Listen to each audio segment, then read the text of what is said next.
et aujourd'hui on attaque une petite série de tutoriels hébergement. J'en avais pas encore fait, c'est un petit peu nouveau. Et donc on va regarder ici comment on se commande un serveur, comment on installe des choses dessus, donc un site, comment on fait une configuration au niveau du serveur de nom de domaine pour le faire pointer vers notre instance d'hébergement. Et également ce qu'on va regarder c'est comment on installe un certificat SSL, puisque tout ça c'est vraiment la partie, c'est le noyau dur de la problématique d'hébergement pour un site. Alors pourquoi on voit ça? Parce que simplement au mois de décembre, je suis tombé sur les SSD chez OVH. Ils étaient pas chers, ils étaient à 3 euros les premiers prix. Je me suis dit, ça coûte pas grand chose, on va voir ce que ça donne. On va en prendre un pour un mois, parce qu'on peut prendre pour un mois, pour 6 mois, pour un an, etc.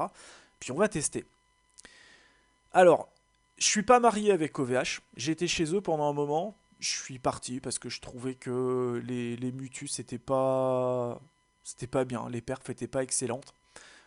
Les dédiés, c'était trop compliqué à l'époque, j'y connaissais rien du tout en serveur. Aujourd'hui, je suis un tout petit peu plus à l'aise, même si je suis pas du tout admin système, hein, c'est administrateur système, c'est vraiment un métier. Et, et là, je me suis dit, bon, on va voir ce que ça dit, puisque c'était il y a quelques années. Depuis, j'ai testé pas mal de choses, donc voilà, j'ai pris quelques compétences là-dedans. Et je suis un peu resté sur le cul parce que 3 euros par mois, c'est vraiment pas cher. Et les perfs sont très, très, très, très bonnes. Donc, démonstration avec mon site principal. Donc, ça, c'est mon ancien hébergeur. Ça, c'est les temps de chargement de page. Donc là, on va dire que j'étais à 1 seconde 5 en moyenne par chargement de page. Je suis passé sous la barre de la seconde. Ça se voit encore mieux avec le blog, puisque mon blog il est également passé sur un SSD OVH. J'étais à 2 secondes, hein, facile, hein, en chargement de page. Je suis passé à, en moyenne, moins d'une seconde. Je vais vous montrer chez Pingdom. Donc ma page d'accueil, hein, qui est ultra lourde, qui fait 1 méga 8. Faut vraiment que je m'en occupe parce que j'ai que 3 images qui génèrent 50% du poids de la page. Donc ici, elle charge en 578 millisecondes. Donc évidemment, j'ai bossé un petit peu l'optimisation côté serveur, puis côté site, parce que j'ai que 37 requêtes HTTP. Mais quand même, franchement, ça crache, quoi. Il faut... S'il y a des gens qui ont optimisé ce genre de choses un petit peu, moins d'une seconde sur une page qui fait presque 2 mégas, franchement, c'est beau gosse. Donc voilà, je vais vous montrer comment on met tout ça en place. Et donc on va commencer avec un truc tout bête, on va commander le serveur. Dans un second temps, je vous montrerai comment on configure le VirtualHost pour tout ce qui est SSL, parce que nativement, les SSD OVH ne sont pas faits pour prendre de certificats SSL, à part les certificats SSL OVH. Moi, j'ai rien contre les certificats SSL OVH, mais j'aime bien me prendre mes certificats où je veux, quand je veux, comme je veux. Donc, je vous montrerai comment on commande un certificat chez Namecheap. Donc, pour ça, il faudra générer un CSR, la clé privée, et puis balancer tout ça chez Namecheap, valider le processus de Domain Control Validation, qui est en place chez l'autorité de certification à laquelle on va faire appel. Et puis ensuite, comment on installe le certificat, comment on fait pointer le DNS vers la bonne machine, parce que là ça va être dans le cadre d'une migration de site. C'est un site qui est déjà existant chez mon ancien hébergeur qui va repasser chez OVH. Donc pour éviter les procédures en plus et puis de se prendre la tête avec la config mail, etc., etc., on va juste modifier un enregistrement de type A pour le faire pointer vers la bonne machine chez OVH. Donc tout ça on va le voir dans une petite série de tutos. Il y aura 3-4 tutos maximum. Et ça vous permettra de commander ce produit-là qui est vraiment bien, moi que je vous recommande, puisqu'il est pas cher. Franchement, 3 euros, c'est pas beaucoup. Le seul bémol, évidemment, c'est que c'est pas un produit avec une interface graphique. Donc, il y a toujours l'interface chez OVH qui permet de les administrer assez simplement. Mais il faudra quand même se connecter en SSH à votre serveur pour installer des modules supplémentaires. Donc tout ça, je vais vous montrer vraiment pas à pas. Même si vous êtes grand débutant, si vous suivez le tuto, vous ne pouvez pas vous planter. Et puis on verra également comment on peut améliorer un petit peu la sécurité de ce type de machine. Et donc le but du jeu, bah, c'est de vous permettre d'avoir des temps de chargement au ras des pâquerettes, puisque bah, pour le référencement d'un site, c'est quand même assez important. C'est aussi important du point de vue marketing, puisqu'une bonne expérience utilisateur, c'est moins de taux de rebond, plus de pages vues, donc des meilleures métriques, vraiment de l'UX pour Google aussi, donc toujours pour le référencement. Bon, il y a toujours ce souci chez moi de la performance, de se donner toutes les chances pour réussir. Et voilà, c'est tout ce qu'on va voir ici. Et ça va se passer exclusivement chez OVH. Donc je suis pas marié avec OVH, on n'a pas de contrat, c'est pas une pub qu'ils m'ont commandé, juste quand je trouve un truc qui marche bien, bah, je suis content et je partage. Donc voilà, donc on va commencer tout de suite, on va commander la machine, vous allez voir c'est très compliqué, ça va être l'objet de ce premier tutoriel, et puis dans les tutos suivants on verra comment on la configure, voilà, comment on optimise tout ça pour avoir un truc qui fonctionne hyper bien. Donc je me rends d'abord chez ovh.com. Donc on va le faire dès le début. Voilà, j'arrive au vh.com/fr. Je vais directement sur l'onglet Cloud, VPS, et je veux un VPS SSD. Donc ils ont deux gammes, hein. Il y a les VPS SSD les VPS SSD pardon, et les VPS Cloud. Les VPS Cloud sont un petit peu plus chers. Vous avez un Service Level Agreement, donc c'est un engagement si vous voulez sur la tenue en ligne de ce type de machine qui est à 99,99%. Sur les SSD les moins chers, c'est 99,95%. Franchement, la différence vraiment ça va être au niveau du processeur, parce que là c'est un petit peu plus musclé. Là on a un processeur à 2 Go 4, ici il a 3 Go 1, donc il est un petit peu plus costaud. Bon, sur les écarts de prix c'est pas monstrueux. Si c'est pour un petit site qui fait pas énormément de trafic, vous prenez pas la tête, vous pouvez prendre le VPS SSD 1 qui est le moins cher, 3 euros par mois pour des super perfs.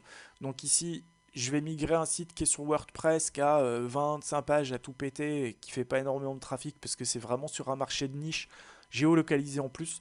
Donc c'est pas la peine de prendre une config monstrueuse. J'en ai un autre à migrer également. Là, par contre, c'est une boutique PrestaShop qui fait un petit peu plus de trafic. Donc voilà, au niveau de la RAM, 2 Go ce sera trop juste. Pour PrestaShop, vaut mieux prendre 4 Go minimum. Donc voilà, 6 euros par mois. 6 euros par mois, c'est à peine plus cher que les premiers prix en mutualisé chez OVH. Et au niveau des performances, franchement, ça n'a rien à voir. Pour l'espace disque, franchement, 10 Go c'est déjà beaucoup. Donc vous prenez pas trop la tête avec ça. Donc voilà, on va commander la machine. Donc je clique simplement sur commander. Je vais juste vérifier que les champs sont bien complétés là-dedans. Donc Virtual Private Server SSD, le premier prix de 99 par mois, j'en veux qu'un. Ici, je peux choisir mon data center, Strasbourg, Gravelines ou Amérique du Nord. Perso, je vais le laisser à Gravelines. C'est pas extrêmement grave, mais si effectivement vous visez un marché mondial, hein, ce sera mieux de le prendre en Amérique du Nord. Si c'est pour un marché français, voilà, vaut mieux prendre un .fr. Vous avez aussi la solution de prendre un CDN, on abordera ça une autre fois. Au niveau du système d'exploitation, ce sera un noyau Linux. La distribution, ici, on a le choix entre plusieurs systèmes, donc CentOS, Debian, et puis aussi des releases, donc il y a la release OVH, il y a cPanel et Plesk qui sont des couches logicielles qui sont mises en plus sur votre serveur. J'ai testé Plesk, je suis pas fan. Quand je dis je suis pas fan, franchement ça biberonne quand même pas mal au niveau des performances. Et ce qu'on vise justement, c'est la perf la plus absolue. Alors typiquement, c'est ce que vous prendrez si vous voulez vendre de l'hébergement à des clients. Donc évidemment, vous prendrez un serveur qui sera un petit peu plus costaud, qui aura un peu plus de place. Et puis vous pouvez prendre ça pour configurer les virtual hosts, configurer les noms de domaine, les redirections, les comptes, nanana. Et ici, on a besoin de faire un truc tout bête, on veut monter un tout petit site. Donc on ne se prend pas la tête. On reste sur On va rester sur une distrib standard. Et ici, je peux déjà installer un PrestaShop et un WordPress. Donc ce qui est bien, c'est que les Virtualos vont déjà être configurés. Il y aura déjà PHP MySQL, PHP MyAdmin. Il y a déjà une couche logicielle qui va être installée. Donc on va prendre ça, sachant que quand même, puisqu'on est parano et qu'on a un vrai souci par rapport à la sécurité, le WordPress qui va nous être installé, on va le virer. La base de données WordPress qui va être installée, on va la virer. On va les remplacer par les nôtres. Pourquoi on fait ça? Parce que ce sera franchement vachement moins risqué que de rester avec un WordPress dont les tables commencent par WP underscore quelque chose. Ici, on pourra les modifier. On pourra les modifier par la suite avec un plugin de sécurité. Mais comme là, de toute façon, c'est une migration, tout ce qui va nous être installé d'office en termes de CMS et de base de données, on va tout virer. Donc voilà, Linux, WordPress, 64 bits, français, ok, ça me va bien.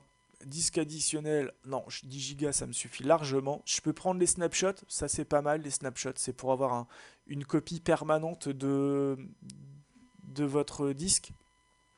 Donc ça vous permet d'avoir une sauvegarde. Je sais pas comment ils fonctionnent leur système exactement, un jour, une semaine et un mois. Enfin, classiquement, c'est ce qu'on fait.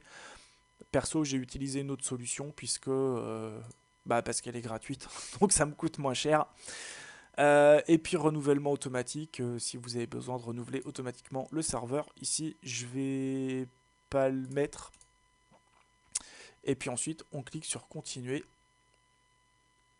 Donc vous avez vu qu'il n'y a pas énormément de champs à remplir. Voilà, donc là c'est le récap de ma commande. C'est très très simple. Voilà, un mois ça me va. Ensuite je vais continuer, puis après j'ai plus qu'à faire mon paiement.